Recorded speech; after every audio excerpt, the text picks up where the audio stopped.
Prime Minister of the Hellenic Republic, dear Governor of the Bank of Greece, dear Chairman of the National Bank of Greece, dear ambassadors, dear professors, dear fellow alumni, dear friends, ladies and gentlemen.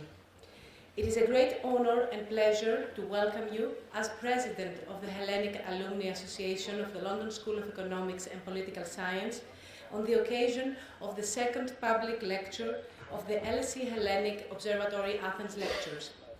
Following the successful first public lecture, which took place in this wonderful venue in January, tonight's lecture has the title, The Future of Eurozone, What Reforms Are Needed.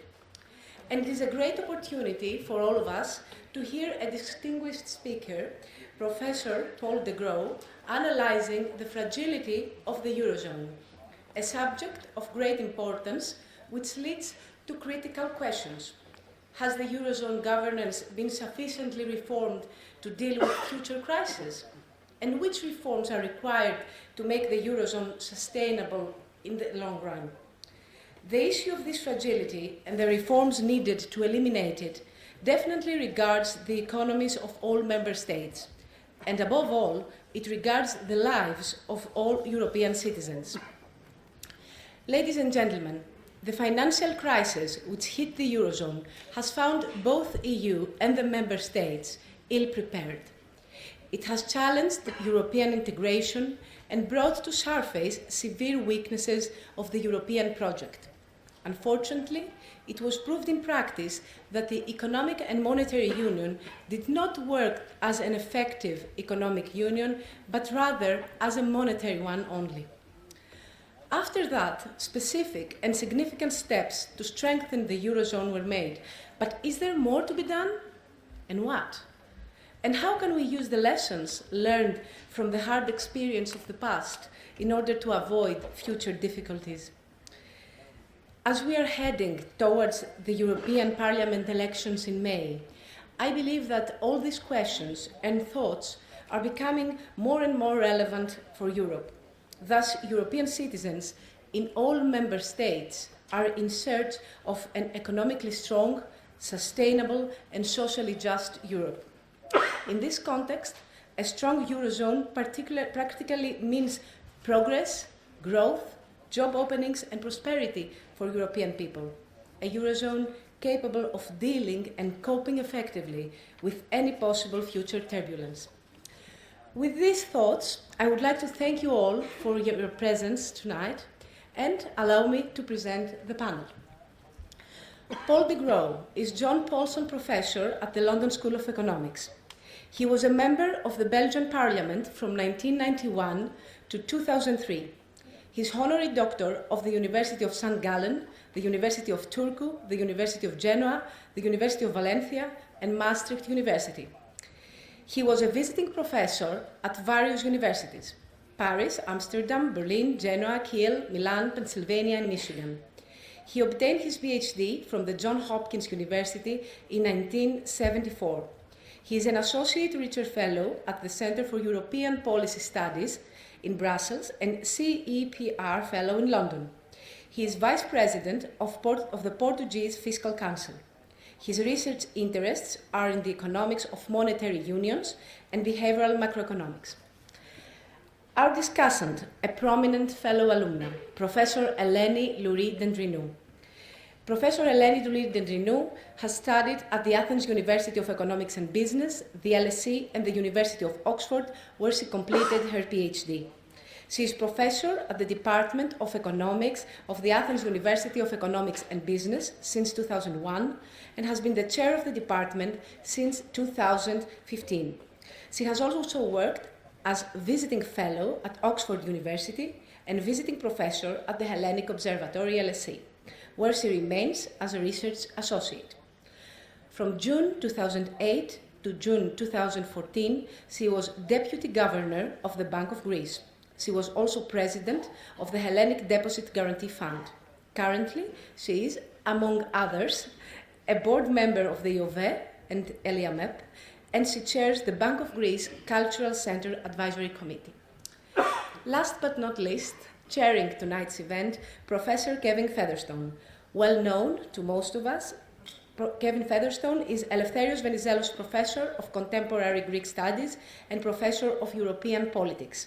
He is the Director of the Hellenic Observatory and co-chair of the LSE Research on Southeast Europe within the European Institute. He has held visiting positions at the University of Minnesota, New York University, and Harvard University. In 2013, he was made Commander in the Order of the Phoenix by the President of the Hellenic Republic. Ladies and gentlemen, Professor De Grauwe's lecture is part of the successful Athens Lecture Series, a fruitful cooperation of the LSE Hellenic Observatory and the National Bank of Greece with the support of the Hellenic Alumni Association of LSE. Our association, which is the most active foreign university alumni group in Greece and one of the most active LSE alumni groups in the world. I hope you all enjoy tonight's lecture and the discussion to follow, as the purpose of this series is to provoke vibrant dialogue and debate. At this point, and with no further delay, I would like to invite at the podium the Chair of the National Bank of Greece, Mr. Kostas Michailidis. Thank you very much.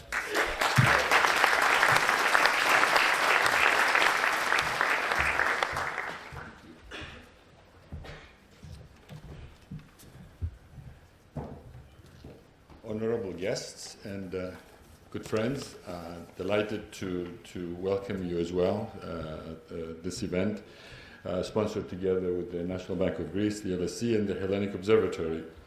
One of the joys of introducing distinguished professors who know a lot about their subjects is that you can raise questions. And at this point I'll be very brief, but at a time when the future of Eurozone is not necessarily secured, when we have Brexit dragging on, when we have elections coming up, when there are so many issues to resolve at the European level, it's a real delight and of great interest to hear views that will help us become hopefully more optimistic about the future. Brexit is an opportunity. The reforms that are coming up are giving us lots of food for thought. And I just wanted to remind the audience that we came together some years ago with a European project as a number of nations to protect values that we hold dear, such as solidarity, tolerance, a fair and prosperous society, as well as peace and prosperity and security for our citizens.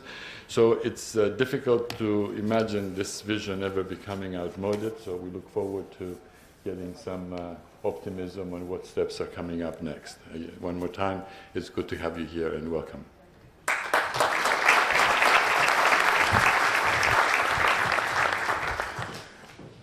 Former Prime Minister, governors, former ministers, distinguished guests, let me just very briefly say on behalf of the LSE that we're delighted once again to be partnering the National Bank of Greece for this series.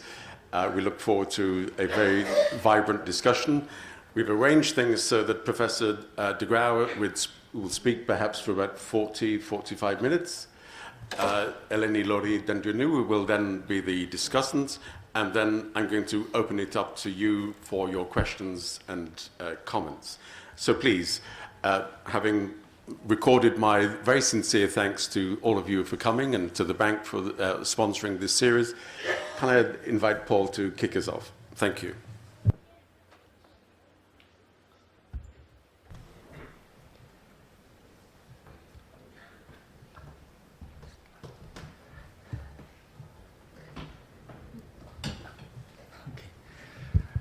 Thank you very much for inviting me. It's such a great pleasure for me to be here in Athens. The first time I came to Athens was when I was 16 years old, and I was a Boy Scout. And this was the time that we had a jamboree. You may not know what a jamboree is. It's a getting together of all the Boy Scouts of the world, and you will not believe it, we came together on the plain of Marathon, where we set up our tents and stayed there 2 weeks enjoying the contacts. And then after that, we went to Athens. And for me, I had a classical education where I read all the old classical Greek authors. You will not believe it, but it's true. 5 years. And for me, coming to Athens was like a pilgrimage. Seeing all these buildings that I've read about in my classical education. Unfortunately, this classical education had so little science and math that after high school I had to make up with all this. But this being said, I now turn to the subject of my talk, which is the future of the Eurozone and what reforms are needed. So let me first give an outline of what I want to talk about. In the first part, I will talk about the design failures of the Eurozone, what I call design failures. The main argument will be that we constructed a house, a beautiful house, but it's unfinished. There are some missing parts, like no roof, for example. So when the weather is fine, it's okay, but when storms are there, it's not okay. So that will be the first part. The second part, I will talk about the future of the Eurozone, and I will concentrate on the long run. I first thought to do something about the short run, but I think I will concentrate on the long run and the redesigning the Eurozone. What kind of roofs do we need on this beautiful house, right? What are the things that are missing that we have to work on? That will be the second part. As you will see, at some point I will start dreaming. We talk about the future. So let me then dream for a while, but at the end I will come down to ask the question, what can we do today to achieve that dream that is necessary to make the Eurozone sustainable? So let me talk about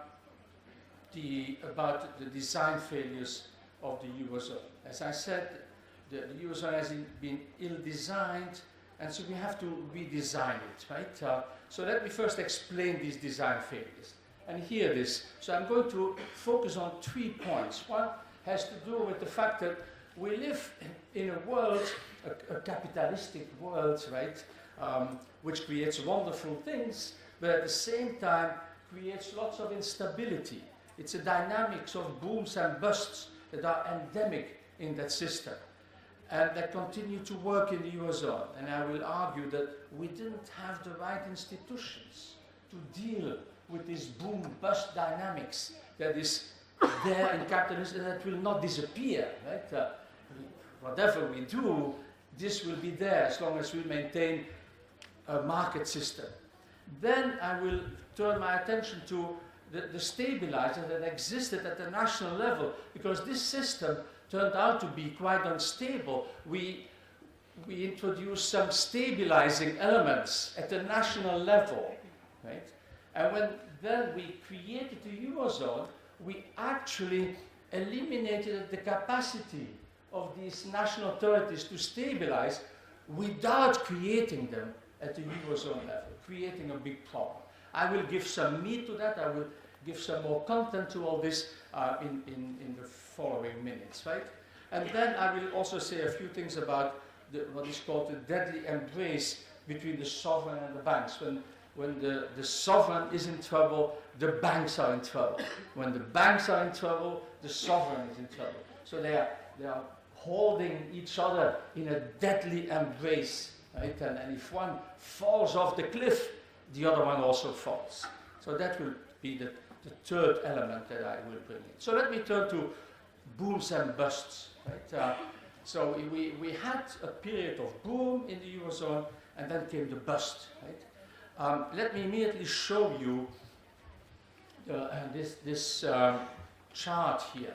That is, in fact, it's the cyclical component of GDP. You can also call it the output gap.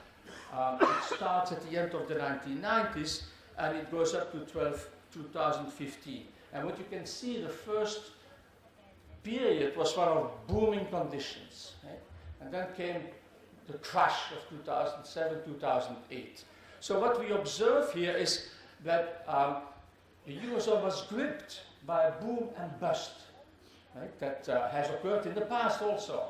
And the surprising thing, in fact, is that there was a lot of correlation. The booms and the busts were highly correlated, but what was not correlated is the amplitude of these things. And you can see, for example, Greece, Spain, Ireland, where the country is experiencing the most intense boom, and then afterwards the most intense downward movement. And Greece, in fact, is the one that has experienced the most intense downward movement after the crash. So here we have an example of what we will have, we will continue to have in the future, also booms and busts of capitalism, and the problem that there is a lack of synchronization in the sense that the amplitude is very different. Some experience a very strong boom and then afterwards a very strong decline, and others very little. And that creates a number of problems. It is the asymmetry in the amplitude that has created two problems. One has to do with the fact that as the booms and the downturns were very different in amplitude, it has led to very different movements in competitive positions that I will show immediately. And then the second has to do with the instability in government bond markets that was created in the downswing. Let me first show you trends in competitiveness. So, and I've separated two groups of countries. On the left-hand side, you see it, maybe it's a little too small, I hope you can see it in the back there. You can see the countries, let me call it, of the periphery. There was a time, as you know, that Greece was at the center of Europe, but now we say Greece is at the periphery. But also countries like Spain, Italy, Portugal, and the like. And so here I show you the relative unit labor costs. So that is a measure of competitiveness. When that line goes up for a particular country, it means that the unit labor cost in that country increase faster than in the other countries of the Eurozone. And Greece is one of the countries that during the boom experienced a very strong increase in relative unit labor cost, which is the result of the fact that the boom was so much more intense and then leading to higher wage increases and price increases, which then led to losses of competitiveness, external imbalances, and then when the crash came, necessitating a correction that is bringing down these wages again. Economists call that an internal devaluation. And economists, as you know, are very relaxed about this. They say, well, let's have an internal devaluation. But an internal devaluation means a lot of hardship, right? Because you have to bring down wages and prices, and that typically produces a very deep recession, right? As you have experienced in this country. You can see the black line there, that's Italy. Hasn't done much of internal devaluation, right? So Greece has done quite a lot, huh? But not Italy. I'm not going to talk about Italy tonight. But here that's what I want to stress. So there was as a result of these booms and busts, unequal booms and busts, there were disequilibria that emerged. And we can see that the debtor countries had to do the adjustment.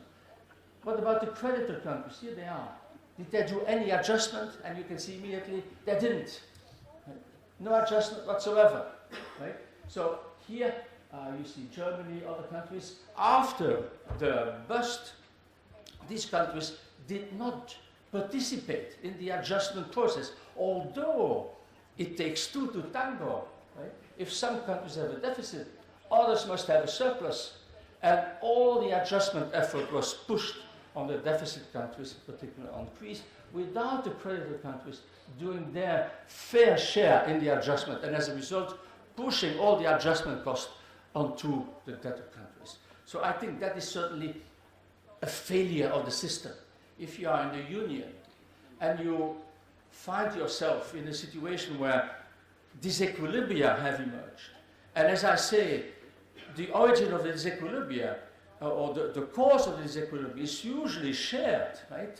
If some country has been borrowing too much in an unsustainable way, others must have lent too much, right? If the borrowers didn't know that they were borrowing too much, well, the lenders apparently didn't know either that they were lending too much money. And as a result, one may have hoped that in a union, the adjustment would have been symmetric. It was not. And as a result, we are in a system whereby each time we have this kind of disequilibria, it's the deficit countries that will have to adjust with all the impact and the implications that this may have. Painful internal devaluations, putting all the cost of the adjustment on the deficit countries, and this leads to political upheaval. And if we repeat this, if we go on repeating that in the future, then the forces of rejection of such a system will be unsustainable. So we will have to do something about this. Let me now talk about the second design failure in a system, which has to do with stabilizers, the lack of stabilizers. Right? And let me start from the basics here. Right? Where does it come from? Well, essentially, it has to do here with the fact that when we entered the monetary union, the governments of these countries that were members of a monetary union suddenly had to issue debt in a currency that de facto was a foreign currency. And that changed, of course, in a very drastic way the public finance and also the sovereignty of nations. Right? Contrast this with a standalone country like the United Kingdom. I'm not going to put the United Kingdom as a big example today, Kevin, but at least from that point of view, you could say that here you have a country that when it is issuing its debt, issues debt in its own currency, and as a result, it's backed by a central bank. The result of that is also that investors know that they will always be repaid in pound sterling. Because they know that if the UK government were to be short of cash, the Bank of England would step in, would have to step in to provide liquidity to the UK Treasury. And that creates a kind of implicit guarantee that is lacking in a monetary union. Each of these sovereigns now have become like little Argentinas. They have to issue their debt in a foreign currency, dollars for Argentina, euros in the context of a monetary union. And as a result, they become more fragile. And this leads to the potential for self-fulfilling crisis, right? Which has to do with the following. Each time there's a recession, right? And as I've indicated, during a recession, the amplitude of the downturn is very different, which means that some countries will be hit harder by the recession than others. And that also implies that their budget deficits will increase faster, their government debt will increase faster than the others. And then you get into trouble in such a system, because then investors will look around and they will look and say, oh, this country is the weak chain. Its budget deficit is increasing very fast. Let's pull out our money from the bond market and put it into the bond market of countries that we deem to be safe countries, right? And we create instability in the government bond market. So what we have found out, in fact, is that prior to the Eurozone, when we had a fixed exchange rate system, at least some of them, right, then the instability that occurred regularly was in the foreign exchange market, when you distrusted the promise to keep a fixed exchange rate, then suddenly you would have a speculative crisis that was focused on the foreign exchange market. In the monetary union, we have abolished the foreign exchange market, but now the same problem has reappeared in the government bond markets, which is now the focus of attention. And when investors distrust a particular country, they will pull out their money, sell the bonds, and with the proceeds, the euros go into a safe bond, which, for example, is the German bond market. And we create huge instability in the system. And this has lots of implications, as we have seen during the crisis. When countries are hit by such a movement, then they have to apply instant austerity. You don't find the cash, what do? You have to raise taxes as quickly as possible, reduce spending as quickly as possible, and you do it when? During a recession. In other words, during a recession when you should actually have counter-cyclical policies. The system forces you to create pro-cyclical policies intensifying the recession. So that's not a good system. Right? We have to do something about it, right? Because it tends to intensify the recession, it tends to intensify the hardship, and it pushes countries into a bad equilibrium. That's what I call a bad equilibrium, right? That can also push them into default. So one of the paradoxes of this system is that while we may have hoped that when we entered the system, we would be together in the same club and therefore stronger, right? If you are together, we tend to believe you are stronger. It was the opposite, because we were in a union. Each of these sovereigns was in fact weakened because there was no backup of a central bank that existed before. So that is a design failure. I think it's a very basic one that we will have to deal with, right? And this design failure, as I indicated, so it's the absence, in other words, of a lender of last resort in the government bond markets, right, that existed at the start of the Eurozone. And that can lead, as I said, countries into a bad equilibrium where they have to introduce sharp austerity and so forth, and destabilizing the whole system.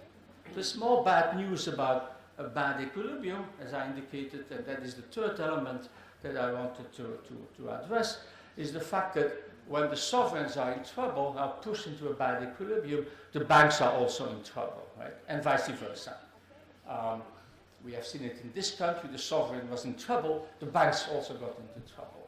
In some countries, like in Ireland, the causality was rather the other way around. The banks were in trouble, and that led to a sovereign that got into trouble, right? And this doom loop will also have to be tackled to make the system sustainable in the long run. So this is my analysis of the design failures, structural problems that exist. And now the question that I want to ask is how to redesign the system. Now let me immediately say we have already done some effort in redesigning it, in creating new institutions, right? And I will indicate what we have done, but my argument will be that we have done not enough to make sure that in the future this system is capable of withstanding the booms and busts that are sure to come back, right? If there is anything sure, at least if we maintain capitalism, right, and I do hope we can do that, that will come back. And therefore we have to create a system, a monetary system, that is capable of dealing with these dynamics, right? And at this moment I don't think it is sufficiently capable. So how to redesign the Eurozone? I will focus first on the role of the ECB, and then, as I indicated, I will start dreaming about budgetary and political union. But I will come back from the clouds to indicate what we can do practically. Right? So let me first focus on the role of the ECB. It's clear from my analysis that I just developed with you is that we can actually, or we should actually, mimic what exists at the level of standalone countries, where we know the sovereign is always backed by the central bank. There's no doubt in the United Kingdom or in Sweden or in other standalone countries that when the sovereign is in trouble, the central bank will step in. And there is can be no doubt about it, because the sovereign prevails over the central bank in all these countries, and rightly so. Of course, we want to have an independent central bank. That's fine when we restrict it to inflation targeting, for example. But when there are existential problems of the sovereign, then it's clear that the sovereign prevails and should prevail. And that is something that is lacking in the Eurozone, right? And so we need to create an institution, a common central bank that is willing to provide support to sovereigns in times of crisis. It took a while for the ECB to act. Right? The crisis, the sovereign debt crisis, started in fact in 2010, and the ECB acted at the end of 2012. I think this was 2 years too late, but actually it did. So we have to recognize also that it was very difficult to do it, because within the ECB there was a lot of lack of consensus about whether this is the right approach, right? There was huge fight about this, but in the end, I think common sense prevailed, and the ECB and Mario Draghi announced that the ECB was ready to provide unlimited support, liquidity support in times of crisis. This was called the outright monetary transactions. It was, of course, what was added was conditionality, right? Which I think is the wrong thing to do, but I'll come back to that. But the success was spectacular. Right? Here I show you the spreads. These are the spreads are defined as the differences between the 10-year government bond yields of a particular country with the German bond rate, 10-year bond rate. And you can see during the crisis, these yields, and I don't have to tell you which country is at the peak there. So these yields exploded, and when this announcement was made, then it really was a spectacular success. And the beauty of that announcement was, in fact, that the ECB actually didn't have to buy €1 in the market, right? So that's what I think is the beauty. Right? You say, I'm going to do that in times of crisis. And if the market believes that you are going to do it, and also if the market is convinced that the ECB has the capacity to do it, right? And as a central bank, of course, the central bank has the capacity in the limit to buy all the outstanding government bonds. I'm not saying it should do it, but it has the capacity to do so. So there was a conviction in the market that yes, the ECB is willing to do it and is capable of doing it, and therefore it didn't have to do it. At that moment, suddenly, private hedge funds found out that actually they could make money by buying these bonds that you could buy at a deep discount, right? And the yields collapsed. Right? You can see also that, so this is Greece. I'm not going to go in what happened here. You are better informed than I am, but it creates a particular credibility issue that I want to say a few things about. So this was certainly the right step. The ECB did what had to be done. But also, it has to be recognized, this was a time when there was an existential fear that actually the Eurozone could collapse. There were people forecasting the demise of the Eurozone happening in, say, the next 3 months or something. So and the ECB, so the cynical view could be that to say that ECB was not in suicide mode, and therefore it decided to have this OMT program, right? And it saved the Eurozone and itself from collapse. But it was the right step, and it was quite successful.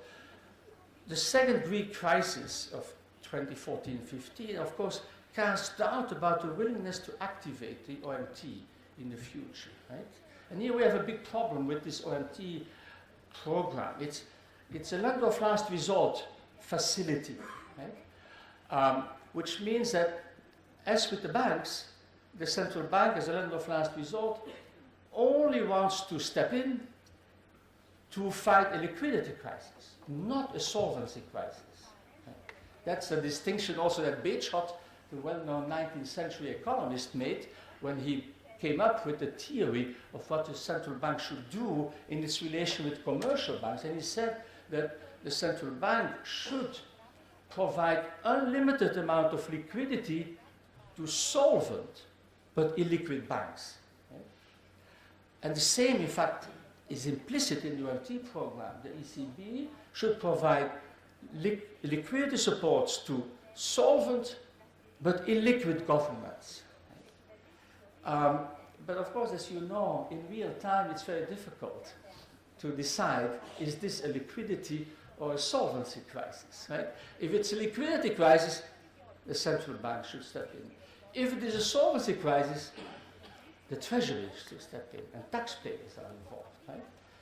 And this has not been resolved, in fact, in the context of the UMT program, and as a result, the ECB is in fact treating the two together because it adds conditionality, which, if it is a liquidity problem, should not be done.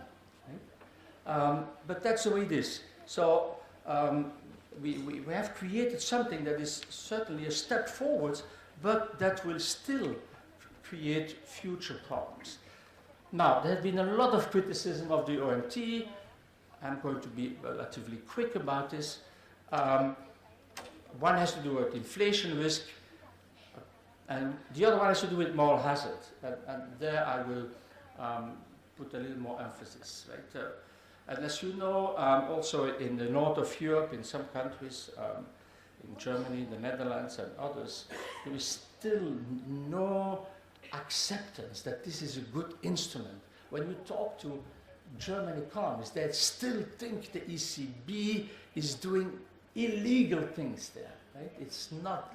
Of course, the European Court of Justice has now come out saying that it is legal, it's according to the law, but it's still there. There's still a lack of consensus here that also undermines the credibility. Is the ECB in the next crisis going to be willing to use the OMT? Right? So let me say just a few things about inflation risk. Many economists think this is a terrible idea. The central bank is saying we are going to provide unlimited liquidity support in times of crisis. Haven't we heard that if you do that, you will have inflation? Right? And Milton Friedman had this famous line, inflation is always and everywhere a monetary phenomenon. Right? So what to think about this? Here I show you two variables. One is called the money base, and the other one the money stock. Those of you economists among you probably know what the money base is. Let me just say it very quickly. It's actually the money that is created by the central bank. Right? And it has two forms: banknotes that we all carry, plus the reserves the commercial banks hold at the central bank. And that is in fact called the money base because it is used as the reserve base of commercial banks to expand credit, right?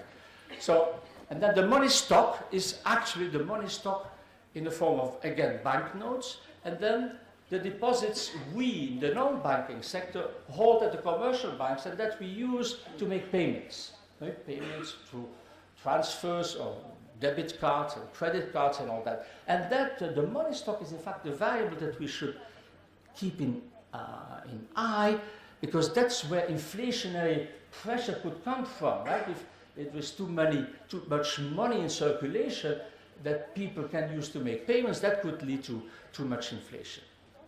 And here I put the two together. Now I express it as an index because the money stock is a multiple of the money base, right? But here you can see what happened with the crisis. Prior to the crisis, money stock and money base were moving in tandem. And then suddenly you had the banking crisis of October 2008. Right? Here you had the second banking crisis in the Eurozone. Each time what happened, the central bank massively provided liquidity, which raised the money base. Oh yeah, the money base is then the wet one that is so volatile, right? And the money stock here. And so you can see that during crisis, these financial crises, the sequence of financial crises that we have experienced, the ECB was providing massive amount of liquidity, and it didn't show up in the money stock. The money stock is barely moving. Why is that? Well, because all that liquidity that was created at that time was hoarded. Bankers kept it on their balance sheet, did very little with it, and as a result was not filtered through into the real economy, did not create inflationary pressures. Right? And so during these crises, the types of crises that we have seen in the last 10 years, we shouldn't worry about these things because these are deflationary prices. Everything is going down. Everybody wants to be liquid and therefore wants to accumulate liquidity, and that does not create inflation. The last moment here, this is the QE, the ECB that started its QE program for 2015, trying to stimulate the economy, but as you can see, relatively little filtered through into the real economy, did not create inflation because so much was hoarded and was not used. So it also shows the limitations of what the central bank can do when you are in this situation. So I don't think we should worry about inflation. There's no risk of inflation. I know a lot of colleagues that I'm not going to name, that is that thinking that hyperinflation is coming. We are still waiting, 10 years after the start. Okay? Moral hazard. Let me say a few things about moral hazard, because that's a serious issue. Right? When the central bank, in the context of OMT, provides this insurance, this could create a situation where governments will say, okay, well, if we are safe and we are insured, why should we worry too much? We can have higher budget deficits and debt. That's the moral hazard issue. Should we worry about it? Okay, let me tell you the metaphor of a burning house. There is a house that is burning in the city. And the fire brigade arrives and is ready to extinguish the fire. But one of the firemen, who has a degree in economics, says, stop. Don't extinguish the fire. You create a moral hazard issue. Because if we do not punish the owner, and presumably the house was burning because the owner has been reckless, not following the fire rules and all that, so we should teach him a lesson so that we won't have to come back next time. Okay? We would agree that this is not a good fire brigade. Okay? The fire brigade has to extinguish the fire unconditionally. And somebody else should be the policeman or the justice, taking the owner, shaking him up, putting him in jail if necessary. Right? And so we should separate these things.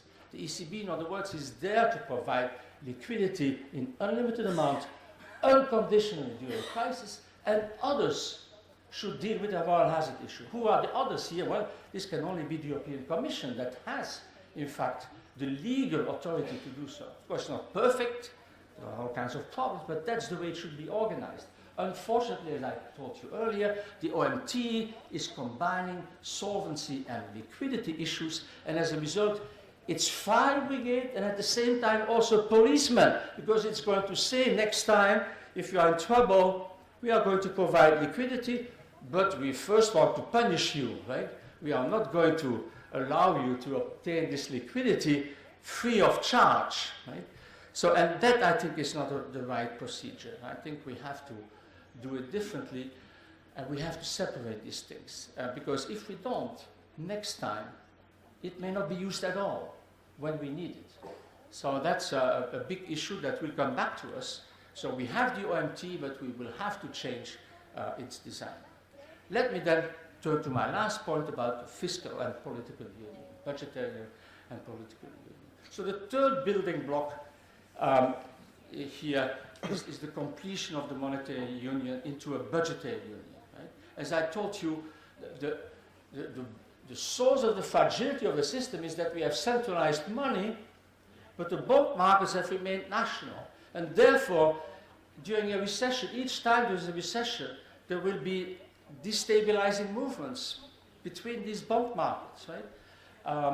And of course, the ECB is necessary to deal with this, but we want to solve it more structurally. You don't want the fire brigade coming out all the time, right?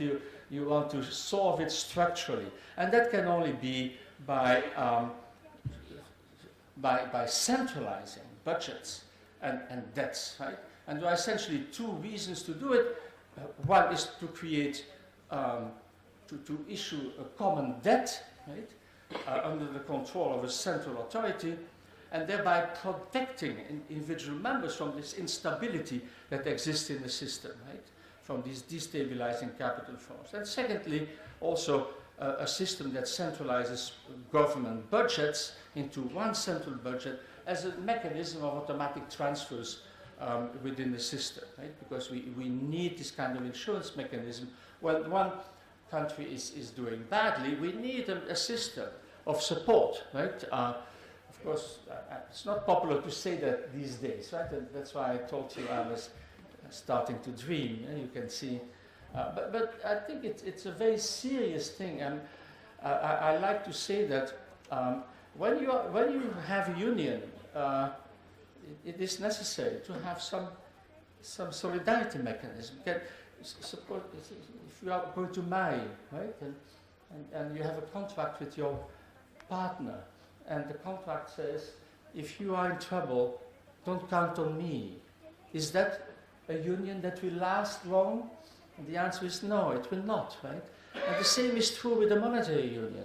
If you say, if you are in trouble, don't count on me, that's not a union that will last. So we have to do something about this, right? We will have to do it. And there are all kinds of issues, moral hazard again, but we will have to do this in the future. So as I said, this is all about the future, a long way future. It's totally unrealistic today to realize this. So the only thing, instead of despairing, the only thing that we can do is to have a strategy of small steps, right? Doing small things that go in the right direction. What are these small things? Let me just enumerate a few. One is a common unemployment benefit scheme where we have a common fund where the individual countries contribute, and then when the recession hits, those who have the deepest recession will also get most compensation. And since these things are correlated, it also means that this fund, during a recession, will have to issue bonds, and we have a first step towards a euro bond issue, right? So this is the first step on the road to a budgetary union. And we can start small, right? It doesn't have to be something big, because that has no chance to have success.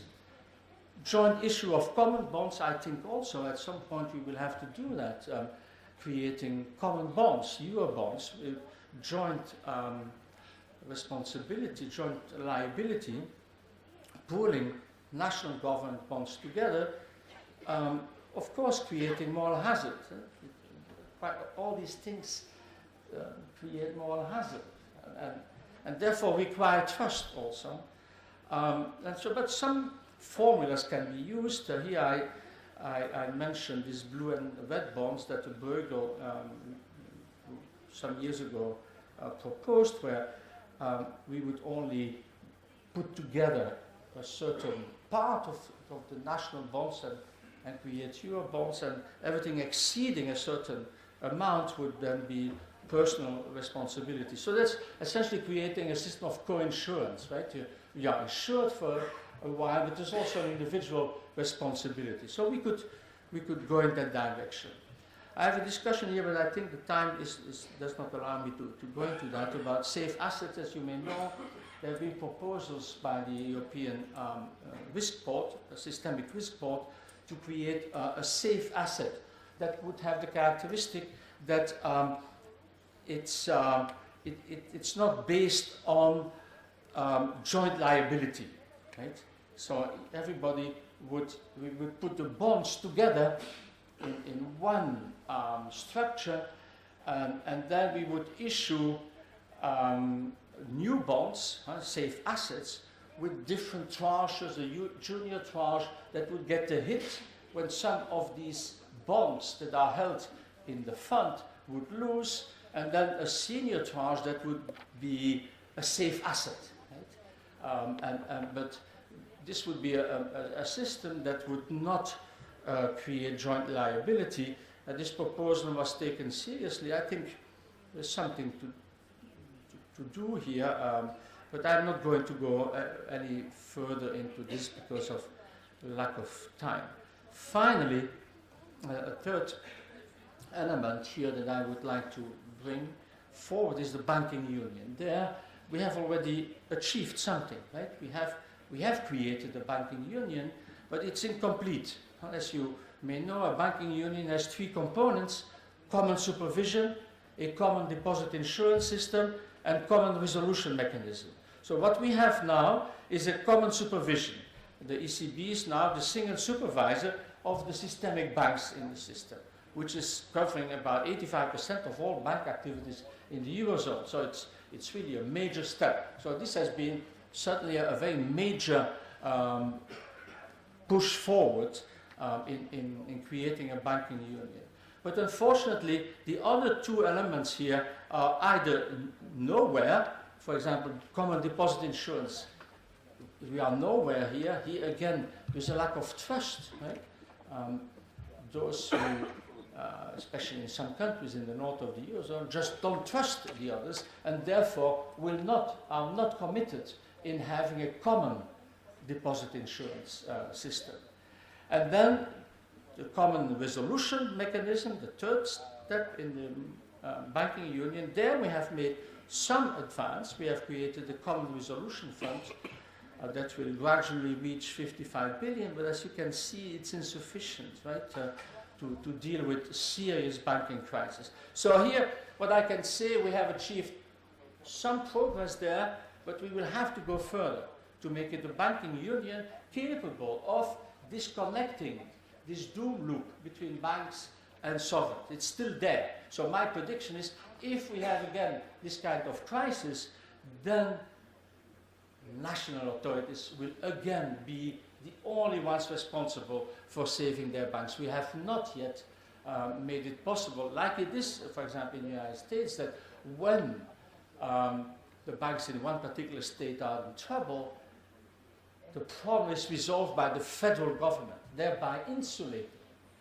the local government from the implications of that banking crisis. So much more will have to be done to achieve a sustainable. Let me conclude. So I do think that the long-run success of the Eurozone depends on a continuing process of political unification. The euro is a currency without a country, right? And that cannot last. So we have to create a country at the European level. So I've tried to indicate what that means, a country. It doesn't mean an army, right? But I've tried to indicate what exactly it means to have a country that is necessary to embed the monetary union in.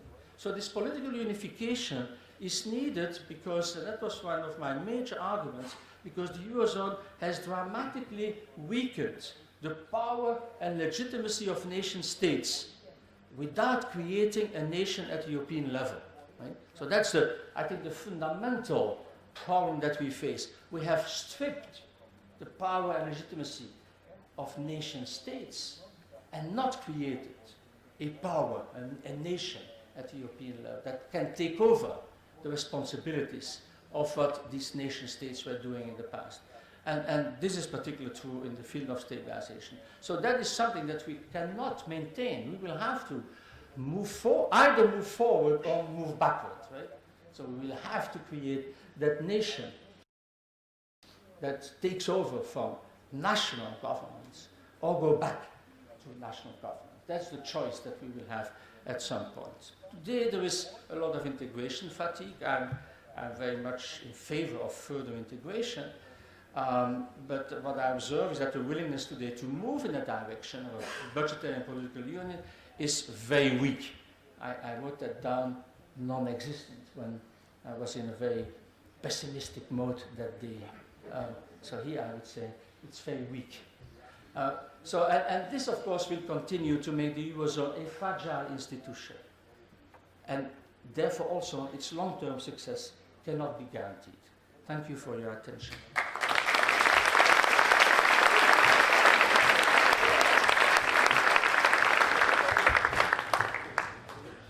Thank you, Paul, very much indeed. Helen, please.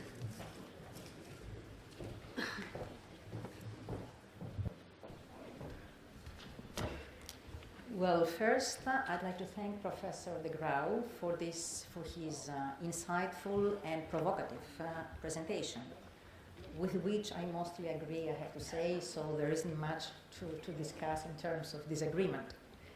So Professor De Grauwe explained very clearly the design failures of the Eurozone, a daring experiment of an unfinished optimal currency area. The failures led to the problems of, first, building up large divergences in competitive positions. For instance, Greece saw its unit labor cost increasing by 30% between 2001 and 2008, while Germany's had remained flat. And second, instability in the government bond markets during downswings. For instance, Greece again saw its bond spread, you saw it in the diagram, reaching unbelievable heights, exceeding 3,000 basis points in certain times during the crisis. But as we know, downswings are endemic in capitalism and will keep on returning, so we have to get prepared for the next one. As there could be neither exchange rate policy nor monetary policy individually, and there was no fiscal space available for some member countries, the only tool left in order to adjust has been internal devaluation.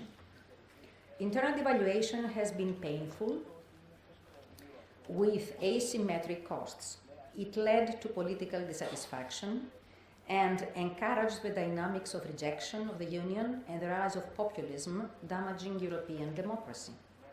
So, as Professor De Grauwe said, the Eurozone design left no stabilizers in place. In particular, the absence of a lender of last resort in government bond markets was bound to trigger a liquidity crisis, as governments had no money creating capacity. The many governments but one central bank construction, i.e. the lack of any central government corresponding to its central bank, entailed many risks. Some governments found themselves unable to roll over their country's debt. To convince markets about their solvency, sovereigns had to introduce austerity measures which intensified recession, worsening all economic indicators. For instance, Greece saw its debt ratio increasing from 109% of GDP in 2008 to 182% of GDP in 2018, i.e. by more than 70 percentage points, despite the PSI and 3 austerity programs in between. The steep worsening of the Greek debt ratio can be mostly attributed to the decline in its GDP. Greece has lost a quarter of its GDP since the crisis began, and saw more than a quarter of its labor force unemployed. Greece also had to proceed to an organized partial default of its bonds held by the private sector in 2015. It took 9 years and 3 programs for Greece to reach the bond markets again. And although Greece managed to tap the hesitant bond markets recently, it is still left with a painfully high stocks of debt, unemployment, and non-performing loans, almost incapacitating its banking sector. So how to redesign Eurozone actually, asks Professor De Grauwe. He suggests changing the role of the ECB to a lender of last resort and proceeding to a budgetary union with a finance ministry and finally a political union. Unfortunately, all these ideas have been very controversial, especially for some member countries. Still, one remembers, as Professor De Grauwe explained, how spectacularly successful the announcement of purchases of unlimited quantities of bonds, subject to certain criteria, by the ECB has been in summer 2012. Actually, it was the announcement of unlimited bond purchases plus the whatever it takes statement of its governor that saved the Eurozone at that time. Although this bold step stabilized the markets, the ECB was late in fighting deflation with the help of stimulative quantitative easing. It started only in 2015, much later than the US, the UK, Canada, and other countries. Professor De Grauwe argues that as the provision of liquidity is hoarded by banks during debt crisis, the money stock does not increase and there is no risk of inflation. And I really like your diagram showing the difference between base money and M3, very indicative. As for the risk of moral hazard, in case ECB acts as a lender of last resort for government bonds, it is no different than moral hazard in the banking sector, which the ECB takes into account anyway. Still, rules can be established that will further constrain countries issuing too much debt. A better idea is to separate the liquidity provision to be provided by the central bank and the governance of moral hazard to be taken over by the supervisor, which in this case can be the European Commission. Professor De Grauwe suggests that parts of the national budgets and debt should be consolidated into one central component or a common fiscal authority. This will protect member states from destabilizing capital flows and sudden stops, because this is exactly what we had in Greece and other periphery countries. It was a sudden stop, and consequently from defaults forced by the financial markets. As such a structure entails transfer of sovereignty in taxation and spending, and eventually leads into political union, it is still heavily debatable. So where are we? We now know the design flaws of the Eurozone architecture, creating systemic problems in its function. And we have some expert policy suggestions, which may be thought of as far-fetched, or, to put it mildly, require much more time and negotiations and convergence among member states to be implemented. So what can be done? Maybe some small steps can be taken for the time being, and these are a common unemployment benefit scheme, joint issues of some common bonds, be they Eurobonds or some other type of safe asset, and finalizing the banking union, which still misses a European deposit guarantee scheme. Well, actually, maybe the only thing I disagree with you is the resolution mechanism. I believe the European resolution mechanism for banks is quite well advanced. Okay, the fund is not full yet, but I think the rest of the mechanism works quite efficiently. So I believe that what's really missing is the European deposit guarantee scheme. We know in Greece how important that has been during the crisis, when Greek banks lost almost 40% of their deposits, some of them finding a new place in the safes and mattresses of all depositors, but most of them finding a hospitable environment in safer foreign banks of the Eurozone core countries. So we are at a crossroads. Long-run success of the Eurozone will depend on taking bold steps. As Schuman said, Europe will not be made all at once or according to a single plan. It will be built through concrete achievements which first create a de facto solidarity. It will take time and effort to agree on some of the proposals experts like Professor De Grauwe have advanced. But we have to remember that the clock has started ticking and we have to run. But neither the direction nor the end of the road are clear yet. Thank you.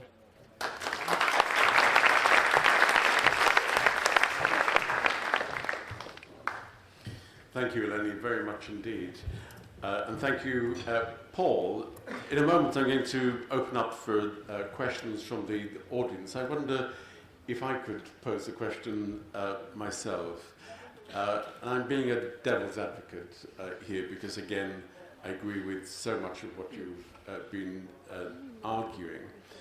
We need to create a country, you said, and the country will be called Europe. I wonder, in your construction, what would be left in terms of economic policy decisions for the existing countries to decide? That is, you've outlined some of the measures, but it seems to me that the euro began as a political project, and you've indicated that it will continue as a political project. But of course, I suppose the often Anglo-Saxon criticism against what you've been arguing is that the country of Europe would have to be so ambitious that what is left at the national level is politically unacceptable. under the present circumstances, I guess yes. I mean, few countries are willing to transfer so much sovereignty that much of the capacity to influence the economy and other parts of the society is evaporated. And given the fact that in Europe, ultimately it's the sovereign nations that are the backbone of this whole structure, yeah, it's going to be difficult. I have no illusions about this, that's clear. Yet, I do maintain that if we want to keep the euro, right, then we have to go in the direction of creating a federal state. I mean, these things have been done in other places, right? There are certain areas for a monetary union that you want to be done at the central level. Stabilization, for example, is something you want to be done at the central level. We do it already with the ECB, right? But the ECB monetary policy is very potent, but it has also been shown now that it's also sometimes very weak and insufficient to stabilize booms and busts. And nation states cannot do it any longer. Are we just going to throw our hands in the air and say, well, nobody can do it? Then I think we have a system that will not be maintained. So in a way, we are condemned to go in that direction. So the way I would put it is the following. We should make clear to the people, here we have the euro, right? If you like to keep it, that's the direction we have to go, and the only one, right? If you don't like to go in that direction, stop thinking that you can keep the euro. Then you will have to go to some national money again, right? So that's the choice. That as an economist, I could actually take the position that I have no preference myself. I mean, I do have one. I like to go forward into more integration, but I could take the pure economic point, the point of view of an economist, saying, well, here are the choices. If you do this, then that follows. If you don't want to go in that direction, then that implies something different. Yeah, so that's what I have to say about this, but I do realize that it's going to be extremely difficult to organize this kind of integration and dynamics for the reasons that you have mentioned. Yeah. Could I just follow up with one further question? You've mentioned that the Eurozone has taken a number of significant steps, but they are not enough as yet. I wonder if you would speculate on the strength of the Eurozone as it now currently exists through the next fluctuation in terms of the economic cycle. Could it withstand the expected shocks, or how long does the Eurozone have to make these really big choices you're implying? I cannot put any dates there, but clearly each time we have a significant downturn, there will be stress in the system. Of course, you may argue, well, the downturn that we experienced in 2007, 2008 was historically very deep, right? How likely is it that we will experience something like that soon? Say, not in the next 5 years, I would think. I mean, I don't see today, for example, booms and bubbles developing in such a way that I can say with some confidence this has to crash. That would then be a moment where the system would be under great stress. That doesn't seem to be the case, but there are other shocks that can occur, right? Also, political shocks now that we observe in some countries like Italy, that the system may find very difficult to absorb. So I don't want to speculate on the timing of all this, but I'm pretty sure that these things will come back and at some point force a choice, or some countries deciding we have had enough of this, right? and we want to go alone. So that I think is something that certainly could happen, that some countries are at some point too disgusted and they say, we get out of this. That could certainly happen. I should let economists speak to economists. Would you like to respond to Helene's point about the single resolution mechanism? So I think we agree on what is it, 95 or 99%, but there was some disagreement on the importance of the resolution mechanism, right? You will certainly agree that the funding of this is clearly insufficient, right? We have not set aside a fund that could be used to sustain a major crisis. 55 billion, sometimes it's not enough to save one bank, right, with 55 billion.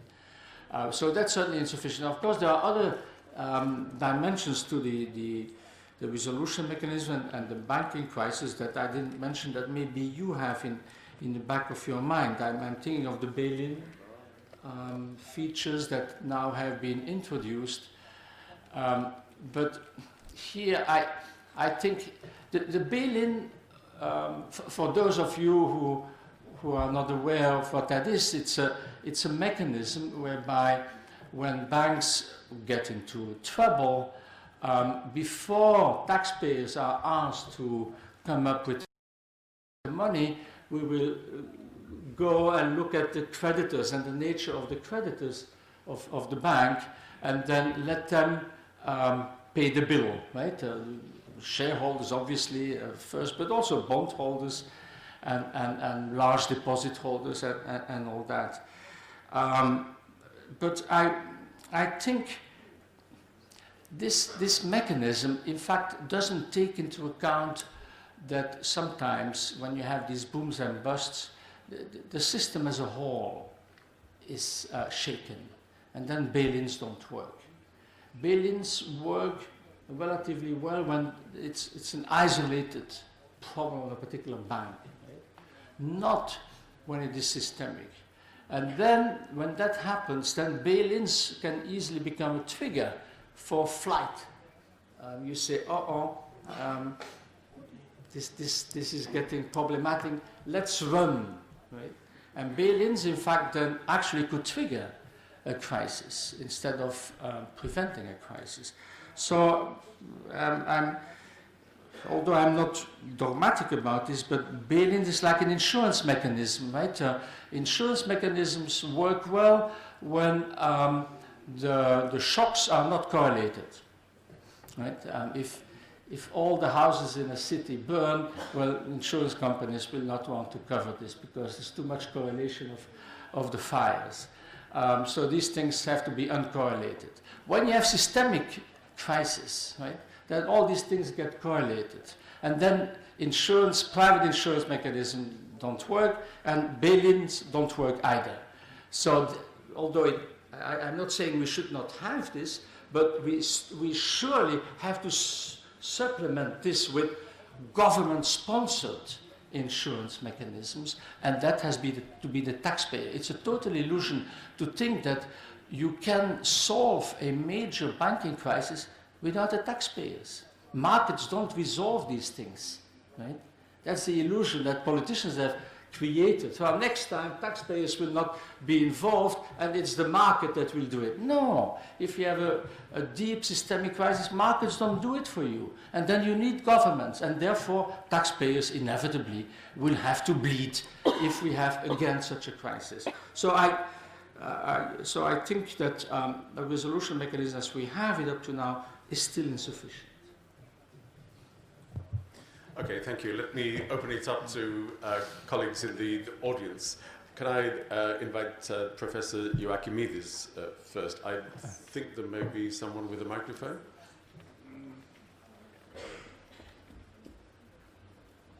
I'm sorry, the microphones are in your seats. Can you hear me? Yes. Okay. First of all, thanks very much for this extremely stimulating presentation. I have two questions, one very general, one very, very specific. I could not agree more with you that the survival of the Eurozone depends on the continuing process of political unification. But this relates very much to the idea of sovereignty.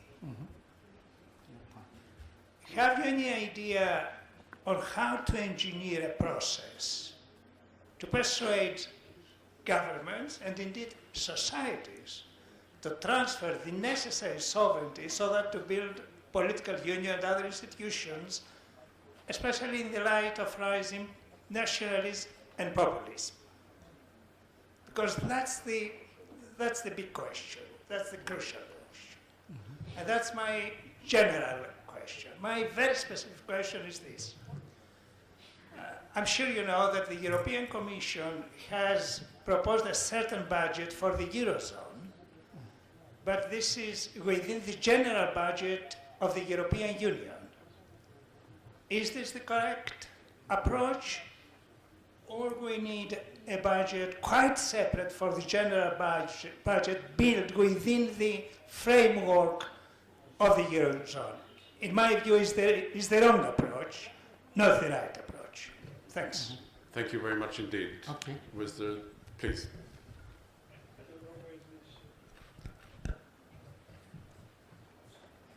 I think it. Oh yes, thank you. There was also, you said very well in the beginning, that between busts and booms there is a correlation. So it was clear that there was an excessive boom. And nobody took notice of it. You had the Commission that should have done things before, was examining the state of the economies of each country, and somehow it was closing its eyes. You know, we can see in Greece what was happening before, and I don't say, and it was closing its eyes. Because we have the Commission, which is a special creature. It is, it controls the states, but at the same time it is controlled by the states. Because you have appointments of commissaires who are the states, you have politicians who are in the council, the ECOFIN, and influence the Commission. At the same time, the Commission has to judge independently. I think it's time to make the Commission, like the central bank, an independent authority. Independent authority where it can say what it thinks, politicians can decide later at the council, at ECOFIN, but at least what it comes out at first hand, it is the correct situation. And the correct situation would have been for Greece, Ireland, Spain, but not only that, that you had signals things were going wrong since 1 or 2 years before the crisis started. And nobody was looking at the signals. We have a problem that they try to handle now, that we have rating agencies which try to caress their banks and so on, and auditors who don't really audit, because they were giving the okay to banks when they were really bankrupt. And I don't say only to Greek banks, to Irish banks, but look what happened in Germany, where should have been the example of rigorousness, and we had very bad. Look what happened in England, the same thing. So I think that what we should also do is just strengthen the preventive mechanisms, and what I would say, have a list of signals in a table where you are going to say, oh, what is going wrong? Is it the deficit? Is the saving? Is the wages? And so on, and have red, yellow, and green. Thank you very much. Thank you very much indeed. Can we invite Professor Pagolatos?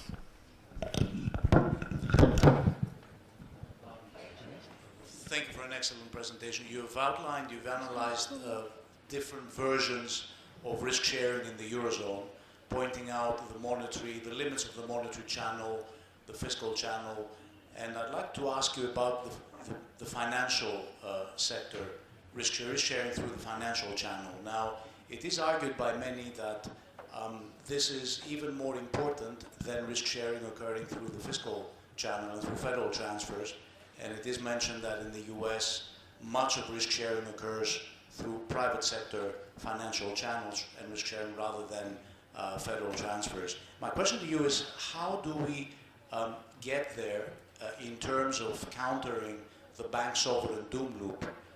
How do we move towards a financial union when it comes to countries where the home bias of their banking sector is the last refuge for the sovereign? In other words, how do we move towards greater financial union, which theoretically we accept as desirable in the case of Italy, where if a cap is imposed on bank holdings of sovereign debt, the risk premium of its debt would go to the skies. Is that purely a transition problem, or is it something that should fundamentally concern us with regard to the desirability of financial sector, of financial risk sharing in the Eurozone? Thank you very much indeed. Miranda Safa.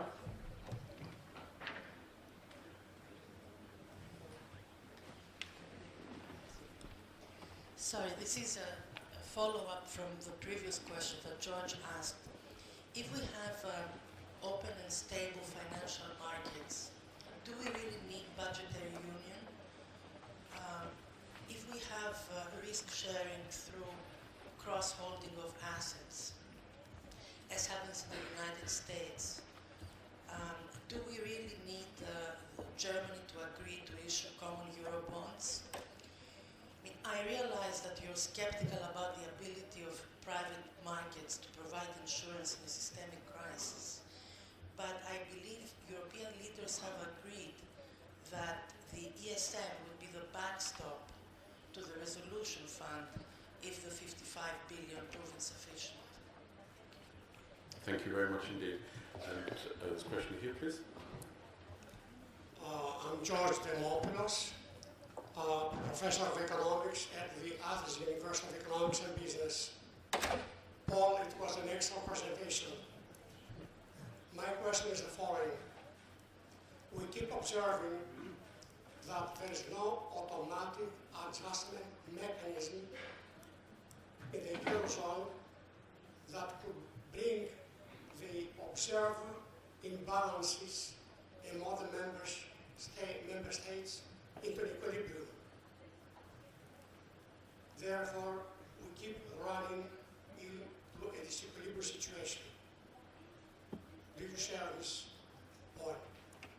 Thank you very much indeed. Gentleman here, please. I'm Alexander Saris from the University of Athens. I think an insurance system is always designed to deal with certain amount of shocks that are foreseeable or predictable. And the rules that were put on for the Euro system at the time of its creation foresaw very small shocks. If I recall, you, Professor De Grauwe, were also an early critic of the system, and so were others, and maintained the criticism. And what you said today was perfectly correct about the weaknesses of the Euro system. I have two questions. The first is, has there been an appreciation or an understanding that the shocks currently hitting the system are larger than the shocks that were foreseen at the time of the formation of the Eurozone? And what, if anything, is discussed or to be done about this? Second, you mentioned, and it seems that apart from a monetary mechanism, the system needs also a fiscal mechanism. What about increasing the contribution of member states to a common fiscal pool, which is not necessarily to be used for current stabilization mechanism, but also to have a function to work with the monetary system to stabilize shocks? Is there any discussion, or do you think that's a feasible thing? Okay, we are desperately running out of time. Has Lambropoulos. Thank you, Kevin. Professor De Grauwe, hardly an economist and certainly not a professor, I'm a business lawyer, but my understanding is that we're talking about an economic union that has actually advanced much more than the political union, thus rendering a sort of a crippled Europe. So were we to decide going forward, as your suggestion in case of Route 1 was, would you have any specific ideas or proposals, a roadmap with 1, 2, 3, on how to get the political union at the same foot, or at least at similar foot, like the economic union has been? Thank you. Thank you very much indeed. I think because of the constraints of time, if you forgive me, I think we must ask Paul to respond to these questions. I must say they're excellent questions. Yeah. I think you have relatively short time to respond, but remember that depending on your answer, we may be providing you with dinner. Okay.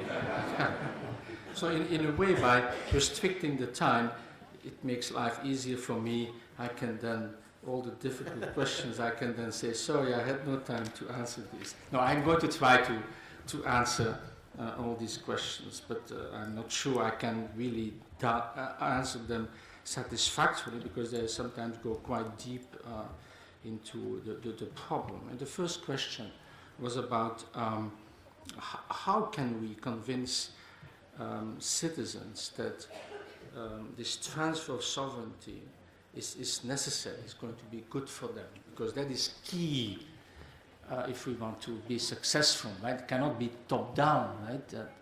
It's not, say, the European Commission or any other body top-down that says, let's integrate now, and here is the trick to do it. That's not the way it should work. So it has to come from the bottom up, and therefore we have to convince people that it is good to go in that direction. So there I'm relatively optimistic. When I see, for example, what has happened recently in a number of countries with these young people, school boys and school girls, going out to the street. This was in the context of the climate change, right? And making this point that this is a joint problem, right? That this is not nations alone that have to solve this, but that you do it together. And when you see that these young people are convinced of that, and that often the old guys like us tend to resist this. So that is something positive. But all I can do, for example, is to, and I guess many of you are also in the educational sector, to convince people and young people that yes, that is the future, right? That is the only way we can deal with a number of problems. And there are many other problems that we can keep at a lower level of decision making. And I think it is a narrative that can appeal to especially to the young. And we have to make an effort. That's all I can say about this. And so I'm not that pessimistic that we can move forward. Okay, yeah. There was a question about, the second question about the same person was about European Commission and the proposal of Macron to have a budget, right, a fiscal space, and the Commission now has actually proposed, or was it the Commission, I don't know. In fact, what is on the books now is a budget for the Eurozone that would be part of the EU budget.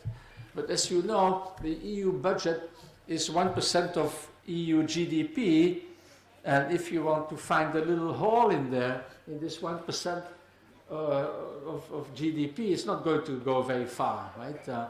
So it's in fact, this was in fact a way to bury this, right? To make sure that nothing comes out of this. So I do think that the Eurozone is such a special feature and integration effort, very different from a single market, that it requires a separate budget. It's no solution to hide it somewhere in this minuscule EU budget.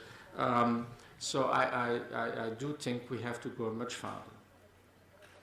On the fact that nobody noticed the boom, and so many authorities didn't see it coming. And so yeah, that's of course one of the major problems of any boom. That is, a boom typically is a result of euphoria. Right? People are euphoric, excessively optimistic. And one of the things of euphoria that not only in private markets there will be euphoria, but the regulators will also be euphoric because they meet each other at the same cocktail parties, for example, right? And then when the private sector, the bankers are all euphoric, well, then the regulators will also be euphoric. And euphoria, as you may know, is blinding you. It's blinding you from seeing the risks, right? And that's what happens during booms and bubbles. So it's very difficult to deal with this. And this is not really, so this prevention is not really a problem that is peculiar to the Eurozone. And we have seen it elsewhere. Huh? In the US was the same thing. In the UK was the same thing. And they had a boom of a similar nature and a crash of a similar nature. The difference came when the crash occurred. Then in the Eurozone, it appeared to be more difficult to deal with it in a way that would not create too much suffering for too many people. So that I think is the major difference.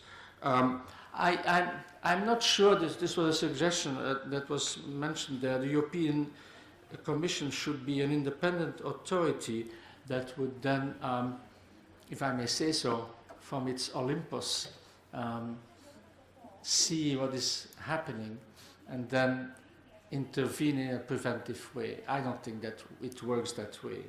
And also, if you want to strengthen the Commission, it should maintain a level of democracy, right? You cannot have a bureaucracy that is imposing things, that is interfering in the democratic process. That's in fact one of the problems that we have with the Stability Pact, right? Where the Commission, which has no political legitimacy, right, interferes in the decision-making process about budgets, for example, and that creates a huge problem because budgets and taxation, taxation without representation is at the core of democratic societies, and then having an independent institution interfering there, right? And I shouldn't tell it in Greece, right? I mean, interfering at a very deep level creates a big problem. We cannot have systems like that, in my view, because, again, people will, at a certain moment, want to reject this. It's not a good idea.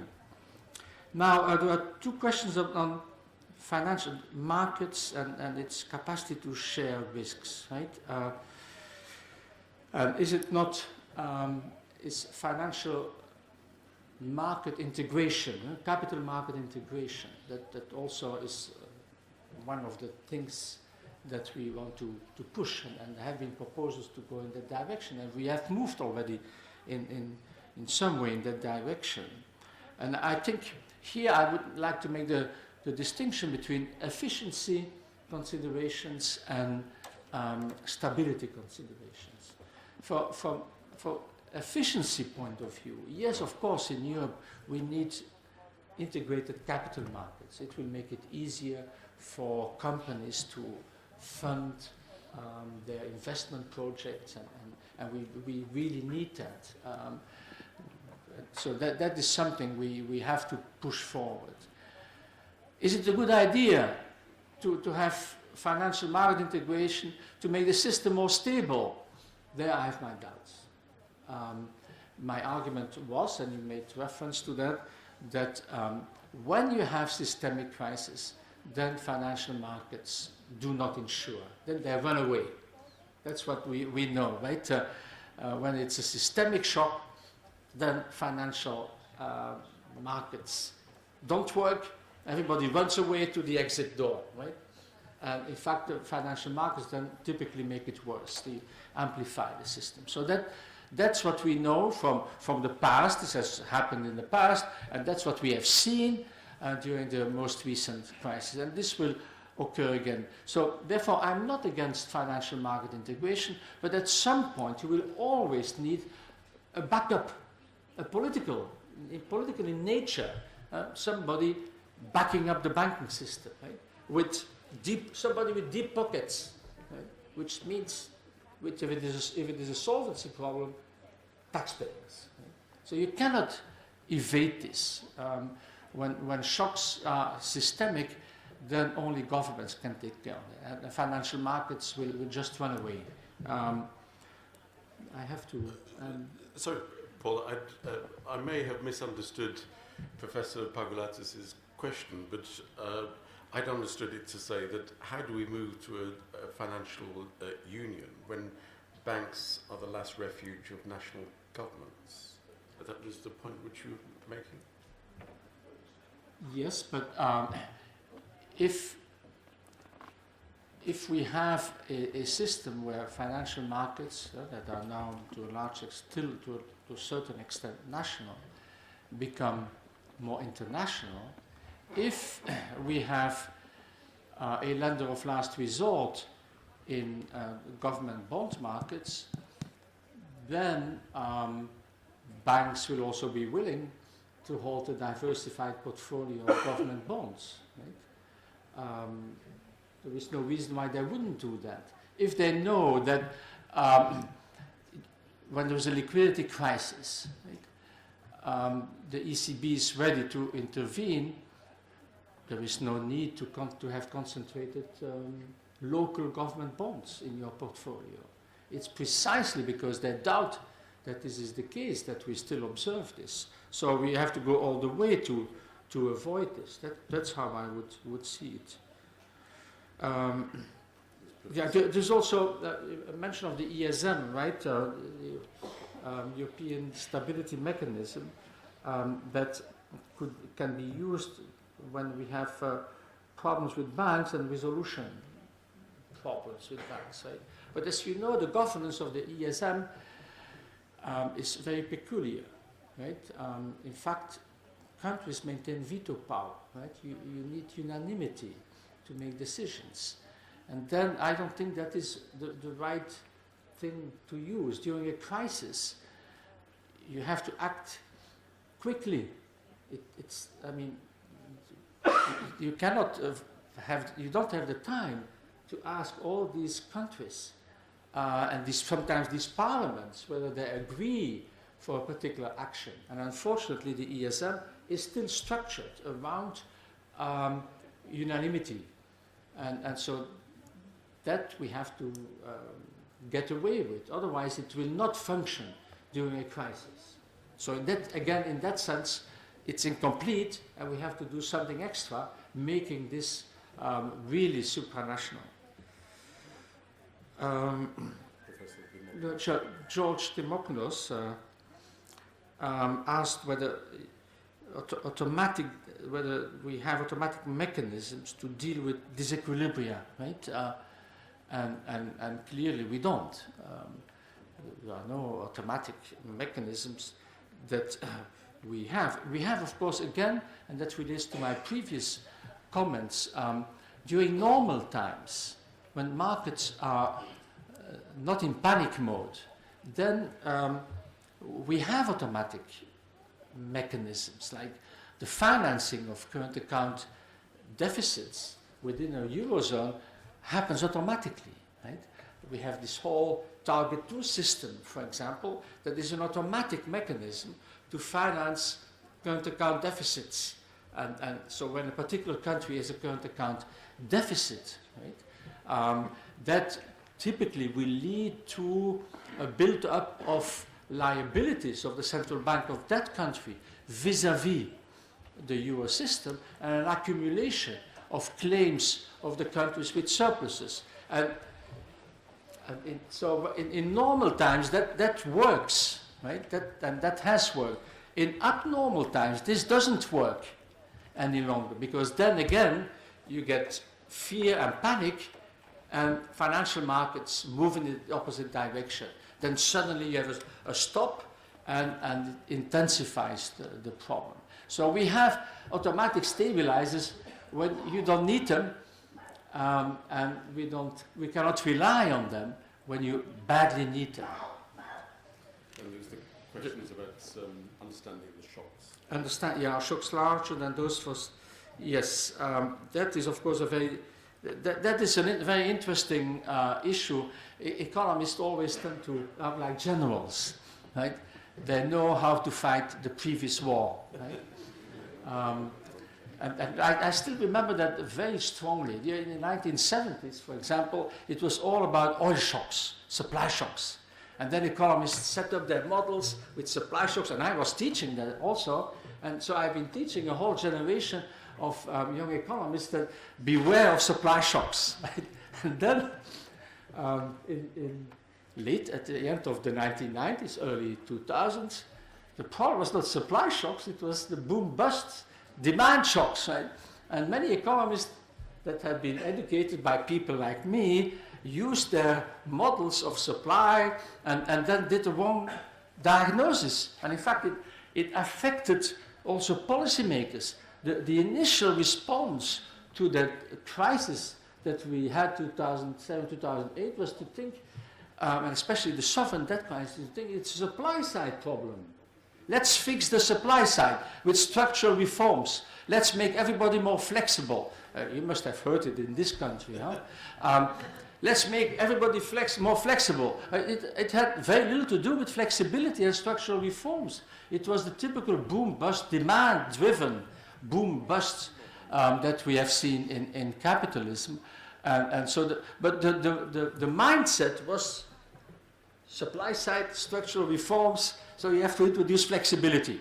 You didn't have to introduce flexibility in most of the cases. I'm not saying that sometimes flexibility cannot help, but we did it at the wrong time in many countries. So that is certainly a problem, right? And I think we economists have certainly failed there to identify. So we have a problem. This was therefore also not foreseen, right?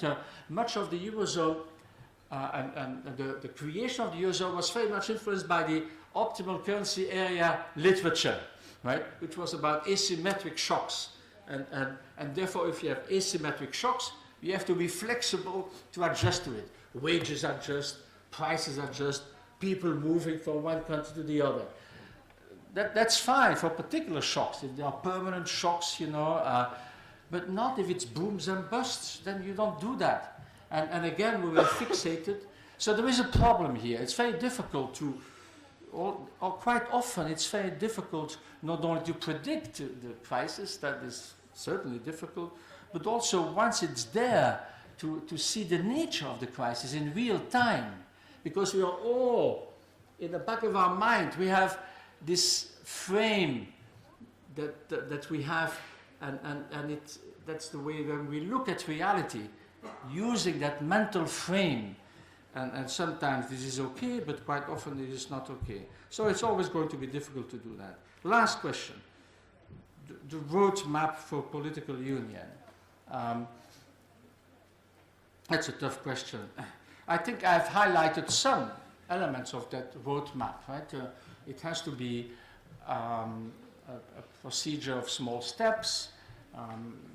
It has to be in the field of creating some fiscal space, allowing some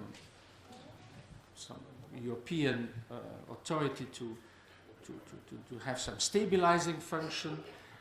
It has to be also in the field of banking union, giving more sovereignty to some of these institutions. So these are the kind of things that we have to do, that are part of the roadmap. But surely there's much more to be done.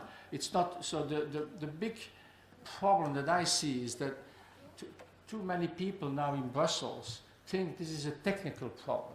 Oh, let's create a nice technical stuff, right? While it is not a technical issue, it is, as I argued earlier, it's a problem of convincing people that it's necessary to move forward in a political union. And that is very hard, very difficult, but let's not despair. I think it's possible. Well, thank you. I think, Paul, you've earned your dinner this evening. I understand there's a short reception outside the theatre, which you're all very welcome to come to, and perhaps we can extend some of the discussion at that stage. But can I thank very sincerely Eleni Louri-Dendrinou and also Paul De Grauwe for their presentations. A big thank you, and thank you for your questions and contributions.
Sorry about it.